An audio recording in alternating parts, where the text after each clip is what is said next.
வெகு விரைவில் இந்தியாவினுடைய மிக முக்கியமான 5 மாநில சட்டமன்ற தேர்தல் நடக்கவிருக்கிறது. அதில் பாஜக நேரடியாக ஆட்சி பொறுப்பில் இருக்கக்கூடிய ஒரே மாநிலம் அஸ்ஸாம். அந்த மாநிலத்தில் கூட்டமாக பாஜக தலைவர்கள் பாஜகவை விட்டு வெளியேறி கொண்டிருக்கிறார்கள்.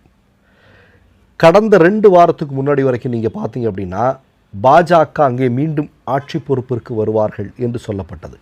ஆனால் 2 வாரத்தில் எல்லாம் தலைகீழாக மாறியிருக்கிறது. காரணம், பாஜக கட்சிக்குள்ளே இருந்தவர்களே இன்றைக்கு ஒவ்வொருத்தராக வெளியேறி கொண்டிருக்கிறார்கள். 2-3 தினங்களில் மட்டும் நடந்த சில மிக முக்கியமான விஷயங்களை நான் உங்கள்கிட்ட பகிர்ந்துக்கலான்னு விரும்புகிறேன். ஜெயந்த் குமார் தாஸ் இவர் பாஜகவினுடைய அஸ்ஸாமினுடைய மாநில துணைத் தலைவர். 35 வருடமாக அந்த கட்சியினுடைய மிக முக்கியமான பொறுப்புகளில் இருந்தவர், அந்த கட்சியை வளர்த்தவர்.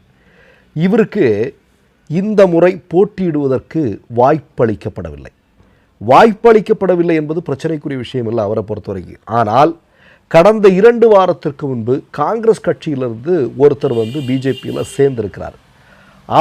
இவருக்கு பதிலாக சீட்டு கொடுத்துருக்குறாங்க அப்படிங்கிறது இவருக்கும் இவருடைய தொண்டர்கள் மத்தியிலையும் மிகப்பெரிய கோபத்தை உருவாக்கி இருக்கிறது. இவர் பாஜக கட்சியை விட்டு விலகுவதாக செய்திகள் வந்திருக்கிறது. சித்தார்த் பட்டாச்சாரியா இவரும் ஒரு மூத்த பாஜக தலைவர். இவரை பற்றி சொல்லணும்னா ரொம்ப முக்கியமான விஷயம் ஒன்று சொல்லணும். இன்றைக்கி ஹிமந்த பிஸ்வ சர்மான்னு ஒருத்தன் அஸ்ஸாமினுடைய முதலமைச்சர் பொறுப்பில் இருக்கிறான் இல்லையா, இவனை 2015 காங்கிரஸ் கட்சியிலிருந்து பாஜகவிற்கு கொண்டு வந்ததில் மிக முக்கியமான பங்காற்றியவர் தான் இந்த சித்தார்த் பட்டாச்சாரியா என்று சொல்லக்கூடிய நபர். இவருக்கு இந்த முறை சீட்டு கொடுக்கலை அப்படிங்கிறது மிகப்பெரிய அளவில் இவருக்கும் இவருடைய தொண்டர்கள் மத்தியிலும் ஒரு மிகப்பெரிய கொதிநிலையை உருவாக்கி இருக்கிறது என்பது ரொம்ப முக்கியமான செய்தி.